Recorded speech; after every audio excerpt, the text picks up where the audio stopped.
उत्तराखंड में यूसीसी का जो प्रयोग हुआ है उसकी वजह से लोकसभा चुनाव से ठीक पहले देश भर में माहौल बनना शुरू हो गया है। असम और गुजरात के बाद अब राजस्थान में भी यूसीसी की चर्चा शुरू हो चुकी है, जिसकी वजह से मुस्लिम नेताओं और मुस्लिम संगठनों को चिंता सता रही है। कुछ नेता इसे अपने धर्म में दखल बता रहे हैं तो कुछ को ये शरीयत के खिलाफ नजर आ रहा है। AIM चीफ ओवैसी ने तो यूसीसी को हिंदू कोड तक कह डाला है। आखिर यूसीसी बिल पर इतना हंगामा क्यों बरपा हुआ है, आप खुद देखिए।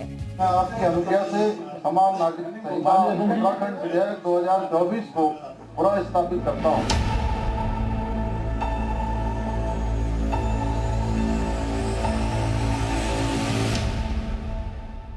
इस तरीके के यूनिफॉर्म सिविल कोड की जरूरत क्या पेश आ गई? इससे बड़ा आनंद का समय नहीं हो सकता। हम कुरान को फॉलो करते हैं, हम और किसी चीज को फॉलो करते हैं। 75 साल के बाद यहाँ से शुरू हो रही है, उत्तराखंड से, देवभूमि से। यूसीसी यानी समान नागरिक संहिता, ये वो बिल है जो नरेंद्र मोदी के प्रधानमंत्री बनने के साथ ही केंद्र सरकार के एजेंडे में शामिल था। पीएम मोदी ने देश भर में यूसीसी लागू कराने का वादा किया था और उसी वक्त से विपक्ष के साथ साथ मुस्लिम संगठन अपनी नाराजगी जताता रहा है। मगर अब जबकि उत्तराखंड में इसकी शुरुआत हो चुकी है तो मुस्लिम पक्ष का गुस्सा फूट पड़ा है।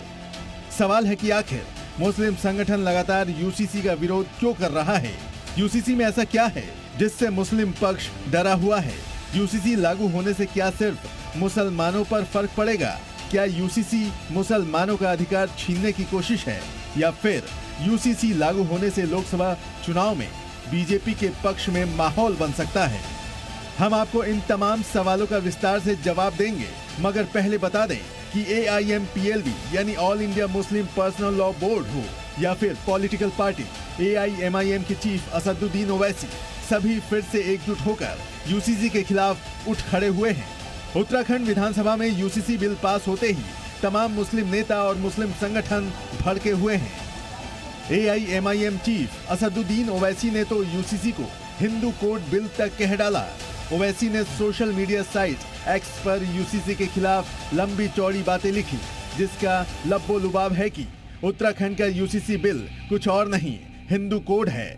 यूसीसी की जरूरत क्यों पड़ी, इस पर चर्चा भी नहीं की गई। ये कानून राज्य के ज्यादातर हिस्सों में लागू नहीं किया गया है।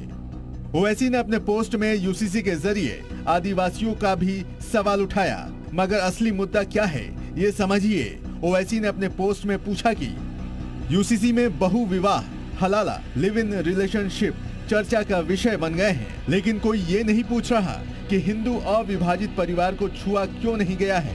यदि आप उत्तराधिकारी और विरासत के लिए एक समान कानून चाहते हैं तो हिंदुओं को इससे बाहर क्यों रखा गया है? यदि एक समुदाय को छूट दे दी जाए तो क्या ये एक समान हो सकता है? अगला सवाल मौलिक अधिकारों का है। मुझे अपने धर्म और संस्कृति का पालन करने का अधिकार है। यूसीसी मुझे एक अलग धर्म और संस्कृति का पालन करने के लिए मजबूर करता है, क्योंकि हमारे धर्म में विरासत और विवाह धार्मिक प्रथा का हिस्सा है।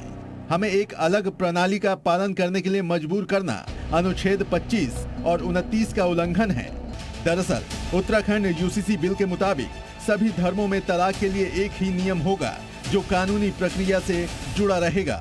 तलाक के बाद भरण पोषण का नियम भी सब पर एक तरीके से लागू होगा। संतान गोद लेने की प्रक्रिया भी सभी धर्मों के लिए एक जैसी ही होगी। सभी धर्मों में शादी का रजिस्ट्रेशन करवाना अनिवार्य होगा। पारिवारिक संपत्ति में लड़की को भी समान अधिकार मिलेंगे। अगर लड़की किसी दूसरे धर्म में शादी करती है तो भी उसके अधिकार कम नहीं होंगे। सभी धर्मों में एक ही शादी की इजाजत होगी, यानी बहु विवाह प्रथा वैध नहीं रहेगा। उत्तराखंड के अंदर सबके लिए, उत्तराखंड के अंदर रहने वाला कोई भी व्यक्ति हो, चाहे वो किसी पंथ का हो, किसी समुदाय का हो, किसी जाति का हो, किसी धर्म का हो, सबके लिए एक समान कानून होना चाहिए। हालांकि उत्तराखंड के यूसीसी बिल में साफ तौर से कहा गया है कि इससे किसी भी धार्मिक रीति रिवाज पर असर नहीं पड़ेगा। धार्मिक मान्यताओं पर कोई फर्क नहीं पड़ेगा। खान पान, पूजा, इबादत पर भी असर नहीं पड़ेगा।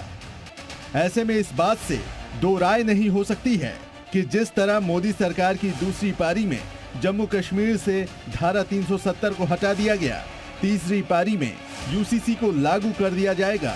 यही वजह है कि लोकसभा चुनाव से ठीक पहले मुस्लिम संगठनों को यूसीसी के नाम पर शॉक लगा हुआ है।